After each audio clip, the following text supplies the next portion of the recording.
Joy, we're about to hear some fascinating stories, and every one of them are true, told by the people they happen to. Yay.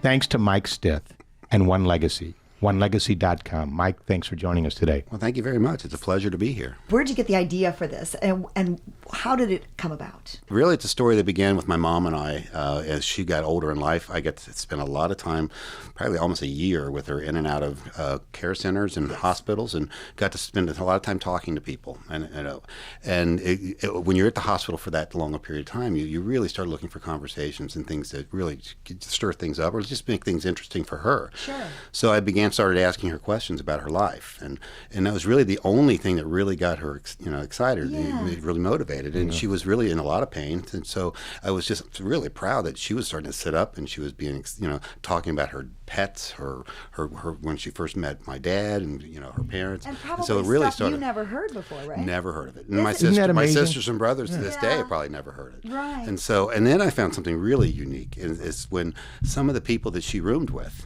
were not directly part of our conversations, started answering the questions that I was asking my mom.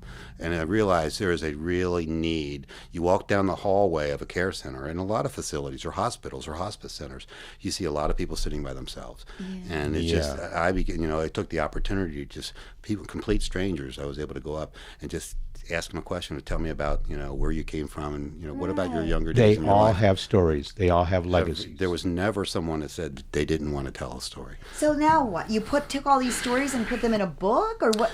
I believe, first of all, I know everyone has a story. So I shared my story. The first story on One Legacy is my own story about my mom.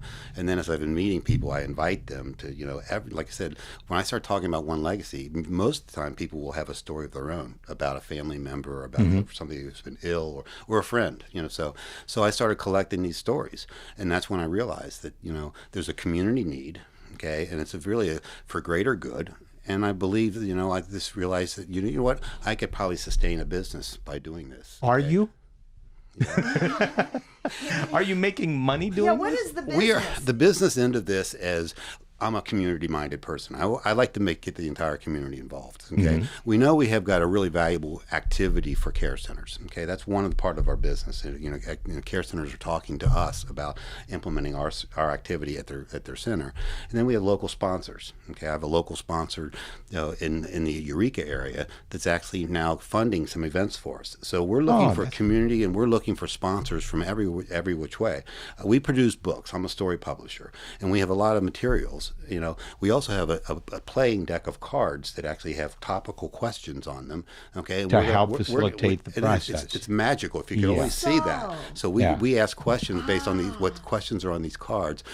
We're going to offer these cards to our customers. And you can go to onelegacy.com and submit your story. Yes. You can do it right there. And there's no charge for doing that. It's always What free. does that mean, though? You submit your story. Then You what can type it happens? in. You write it and you put it up there. I read one called The What do you mean you Mysterious put it up Dottie. there?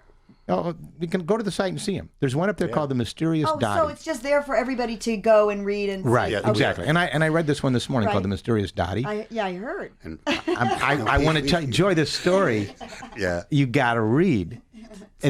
You want to tell the story? No, I just you tell it. I like to hear you. Okay. Now, Irene wrote it. Her daughter, Irene, wrote it. And Irene, you met Irene. This is what's cool about this story. Well, I didn't realize I met this woman. We both met her. She realized as a child, I think it was 1964, that her mom had a boyfriend who proposed to her, but she never married. And that boyfriend was coming to visit her mom and dad for dinner. Yeah. Turns out it was Vincent Price. Whoa. Yes. And he was still in love with her. He gave her a ring, which she found out later that her mom still had. He was in Paris, and she, I think, was Paris or London. It was Paris. Paris, and she was here in St. Louis. And he sent her, had a cake baked with the ring in it. And she said no, because she didn't want the show business life. But Vincent said, just keep the ring. Years later, they get back together. Even in front of her husband says, I still love this woman. And they got along. It was great. I mean, he's a movie star. They're making it work. Yeah, they're making it work. Sure. Everybody has Okay. a little rule like that. Exactly. Now, the story takes a weird twist. Her mom and dad were murdered here in St. Louis by their groundskeeper. Whoa. Right. Yes, they were murdered. And years later, Vincent Price's wife, the woman who he did marry, wrote a memoir about Vincent Price and mentions the mysterious Dottie. in the book. Because she never knew who this woman was? So Irene's reading this and sees, oh my God, that's my mom. Yeah. So she contacts her.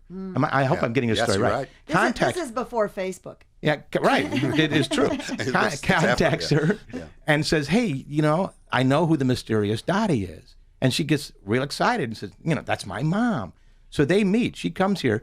She comes here because of Honest TL's Tom Stockman, who held the Vincentennial here in St. Louis. Yes. So Vincent Price's wife came here, and Irene got to meet her. How about that? We met Irene at Tom's house at a Christmas party.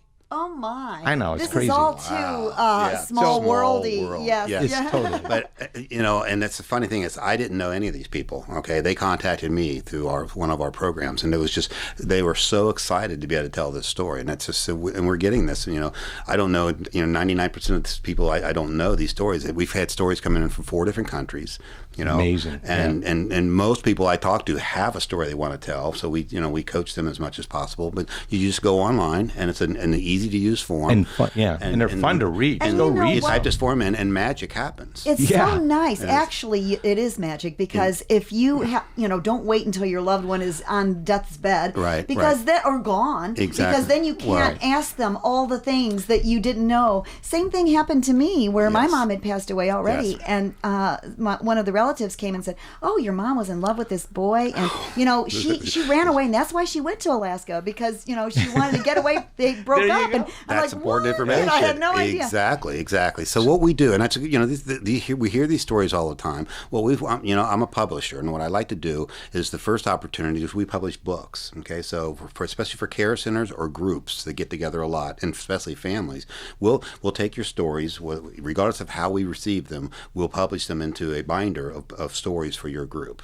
Okay, so we produce that book, and we it's been ravingly successful at the care centers. The people really like to see the story in print. And it's an age-old thing, passing stories down through the generations, and we seem to have lost that.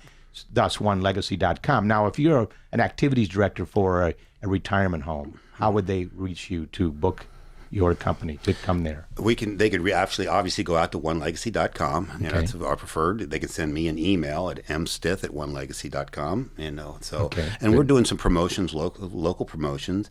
I actually have an office that I work out of at the Chesterfield Mall at a nonprofit center called Gateway to Dreams. Okay, so we actually have a mall location, Karen Hoffman, exactly, located brilliantly right next to Dillard's, and we get to see a lot of people. So that's a place where you can come and talk to us and share stories. Oh, that's good. So the word's getting out in the community, and thanks to your organization, we're going to have a little bit more opportunity. We look forward to that and talking. Great.